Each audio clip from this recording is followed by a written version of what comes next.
আসসালামু আলাইকুম everyone, welcome to my channel. আজকে আমরা আইবিএতে আসে এমন সবথেকে ইম্পর্ট্যান্ট একটা টপিক নিয়ে আলোচনা করব, সেটা হচ্ছে সাবজেক্ট ভার্ব এগ্রিমেন্ট। নামই বলে দিচ্ছে আসলে জিনিসটা কি। Your subject and verb have to agree. Agree on what? Agree on number. That means if your subject is singular, your verb has to be singular, and if your subject is plural, verb has to be plural, as simple as that. কিন্তু issue হচ্ছে আমাদের এই subject আইডেন্টিফিকেশনটা আমরা যতটা easy ভাবছি ততটা easy নাও হতে পারে। সেজন্য আমাদের আসলে একটা সেন্টেন্সের সাবজেক্ট কিভাবে খুঁজে বের করতে হয় সেই জিনিসটা বোঝা খুবই খুবই ইম্পর্টেন্ট। কারণ সাবজেক্ট জানার পরেই আমরা বুঝতে পারবো যে আমার ভার্বটা কি হবে। ঠিক আছে? সো সেজন্য আমরা আগে দেখে নেই একটা সেন্টেন্সের সাবজেক্ট কিভাবে খুঁজে বের করতে হয়। একটা সেন্টেন্সের সাবজেক্ট খুঁজে বের করতে হয় মেইন ভার্বের হেল্প নিয়ে।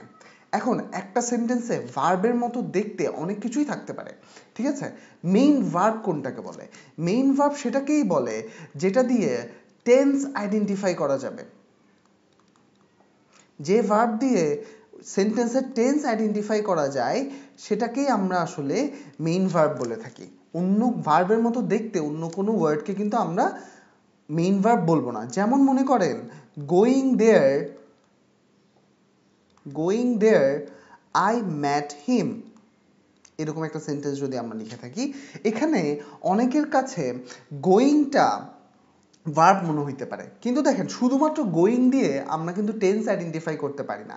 এর সাথে যদি কোনো বি ভার্ব থাকতো, অ্যাম গোয়িং, ওয়াজ গোয়িং বা ওয়ের গোয়িং, তাহলে কিন্তু আমরা মেইন ভার্ব হিসেবে টেন্স আইডেন্টিফাই করতে পারতাম। যেহেতু পারছি না, এটাকে মেইন ভার্ব বলা যাবে না।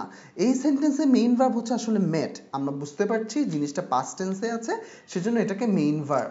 এই মেইন ভার্বের সাহায্যে আমরা আসলে টেন্স আইডেন্টিফাই করলাম এবং এই টেন্সকে বা এই মেইন ভার্ব থেকে আমরা এখন সাবজেক্ট আইডেন্টিফাই করব।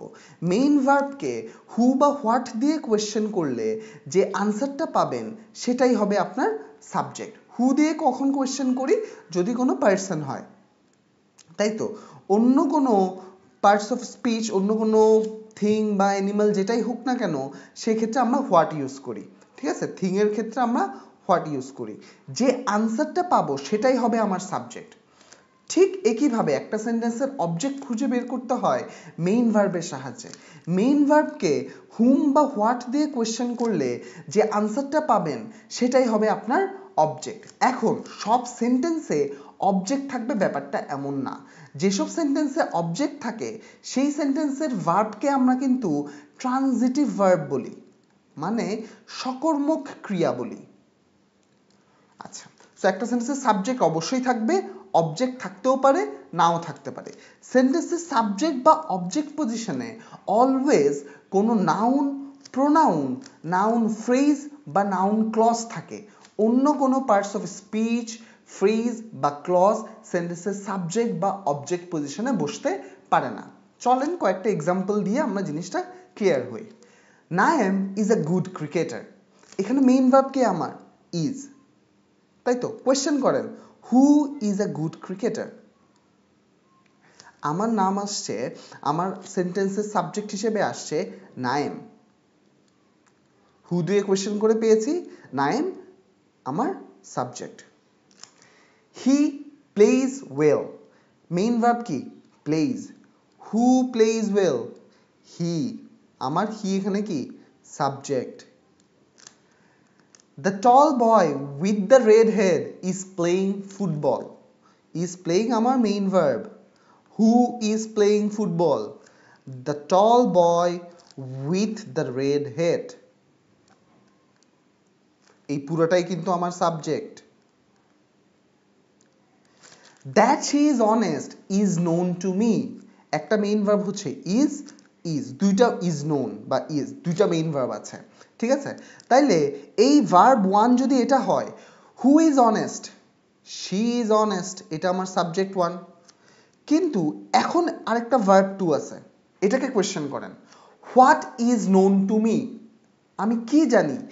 That she is honest. দেখেন এই পুরো জিনিসটাই আপনার সাবজেক্ট, এই পুরো জিনিসটাই কিন্তু আপনার সাবজেক্ট 2। খেয়াল করে দেখেন এখানে সাবজেক্ট হিসেবে শুধুমাত্র একটা নাউনকে পাচ্ছি, এখানে সাবজেক্ট হিসেবে শুধুমাত্র একটা প্রোনাউনকে পাচ্ছি, এখানে সাবজেক্ট হিসেবে একটা ফ্রেজ পাচ্ছি এবং সেটা একটা নাউন ফ্রেজ। ফ্রেজ কেন? কারণ একাধিক ওয়ার্ড আছে কিন্তু কোনো মেইন ভার্ব নাই। এই সেন্টেন্সে আমরা একটা সাবজেক্ট পাচ্ছি, একটা ক্লজকে সাবজেক্ট হিসেবে পাচ্ছি, তাই না? ক্লজ কেন? কারণ একটা মেইন ভার্ব আছে, সাবজেক্টের মধ্যে একটা মেইন ভার্ব আছে এবং এটা একটা ক্লজ, এটা একটা নাউন ক্লজ।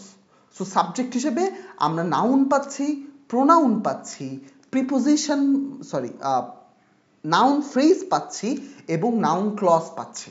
বুঝা গেল? এখন এভাবে সাবজেক্ট, এই যে খেয়াল করে দেখেন এখানে সাবজেক্ট বিশাল বড় হয়ে গেছে, তখন সেটা সিঙ্গুলার না প্লুরাল সেটা আমাদের ডিসাইড করতে হয়। এই ডিসাইড করার একটা নিয়ম আছে, এই নিয়মকে বলা হয় এলিমিনেট দ্য মিডল ম্যান। এখানে মিডল ম্যান বলতে সাধারণত প্রিপোজিশনাল ফ্রেজ বা সাবঅর্ডিনেট ক্লজগুলোকে বোঝানো হয়। চলেন আগে আমরা দেখি যে কিভাবে একটা প্রিপোজিশনাল ফ্রেজ ইউজ করে আমরা একটা সেন্টেন্সের সাবজেক্টকে আসলে মডিফাই করি এবং সাবজেক্টটাকে একটু লেন্দি করে ফেলি টু কনফিউজ। ঠিক আছে? এবং তখন আমাদের ওই প্রিপোজিশনাল ফ্রেজটা বাদ দিয়ে সাবজেক্টকে চিন্তা করতে হয়। তো প্রিপোজিশনাল ফ্রেজ কি জিনিস? It typically starts with a preposition. Typically starts with a preposition. Typically, not typically, always starts with a preposition. And typically ends with a noun. Typically, but not always, ends with a noun. এই sentence খেয়াল করে দেখেন, এখন আমরা logically আগাই। কি বলছি? Prepositional phrase যদি সাবজেক্টে থাকে সেই প্রিপোজিশনাল ফ্রেজকে আপনার বাদ দিতে হবে। Near Gulshan the houses on the road to Niketan is or are gorgeous. আমার ডিসাইড করতে হচ্ছে আমার ইজ হবে না আর হবে। তাইলে আমরা কোয়েশ্চেন করি, what is gorgeous? The houses on the road to Niketan. আপনি দেখেন একটা প্রিপোজিশনাল ফ্রেজ কি দেখতে পাচ্ছেন? অবশ্যই আছে। এই যে দেখেন অন থেকে শুরু করে নিকেতন পর্যন্ত, এটা বাদ দেন।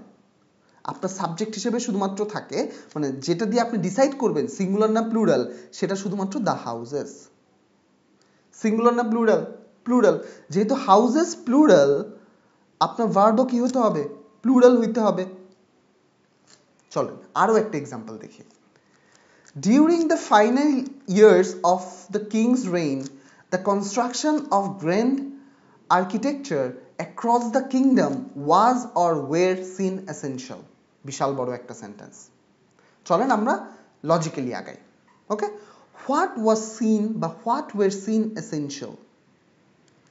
The construction of grand architecture across the kingdom. বিশাল বড় একটা জিনিস সেন্টেন্সের সাবজেক্ট হিসেবে পেলেন, একটা নাউন ফ্রেজ। প্রিপোজিশনাল ফ্রেজ কি আছে? এই যে দেখেন অফ থেকে শুরু করে কিংডম পর্যন্ত একটা প্রিপোজিশনাল ফ্রেজ, বাদ দেন। বাকি থাকে কি আপনার হাতে? শুধুমাত্র the construction. Abstract noun, abstract noun always কি? সিঙ্গুলার। তাইলে আপনার ভার্ব কি হবে? সিঙ্গুলার। আরো একটা প্রিপোজিশনাল ফ্রেজ আছে, এই যে দেখেন ডিউরিং থেকে শুরু করে রেইন পর্যন্ত, এটাও বাদ দেন। দেখেন প্রিপোজিশনাল ফ্রেজ সেন্টেন্সে মডিফায়ারের কাজ করে, মানে সে কোনো নাউন বা প্রোনাউন সম্পর্কে এক্সট্রা ইনফরমেশন প্রোভাইড করে। আপনি এখন শুধুমাত্র এই সব কিছু বাদ দিয়ে সেন্টেন্সটা খেয়াল করেন, the construction was seen essential, was seen as essential. ঠিক আছে? দেখেন আপনার সেন্টেন্স কিন্তু পুরোপুরি আপনি বুঝতে পারছেন। এই যে এক্সট্রা প্রিপোজিশনাল ফ্রেজ আছে সেগুলো সেন্টেন্সকে শুধুমাত্র মডিফাই করছে, মানে এই কনস্ট্রাকশনকে মডিফাই করেছে। ঠিক আছে?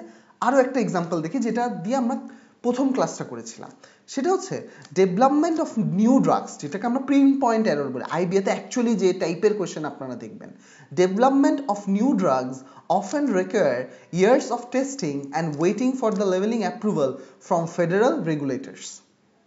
খেয়াল করে দেখেন মেইন ভার্ব কি? require। হোয়াট দিয়ে কোয়েশ্চেন করেন, what require years of testing and waiting? Development of new drugs. Prepositional phrase আছে? আছে, অফ নিউ ড্রাগস। তাইলে কি শুধুমাত্র বাকি থাকে কি? ডেভেলপমেন্ট। এটা কি একটা সিঙ্গুলার নাউন হয়ে গেল।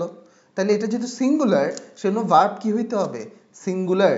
সেজন্য রিকোয়ার না হয়, আমরা কি জানি থার্ড পারসন সিঙ্গুলার নাম্বার শেষে এস বা ইয়েস যোগ করতে হয়, সেজন্য রিকোয়ার না হয়ে কি হবে? রিকোয়ার্স হবে। তো একটা আমরা আইবিএতে আসে এরকম একটা এক্সাম্পলও দেখে নিলাম।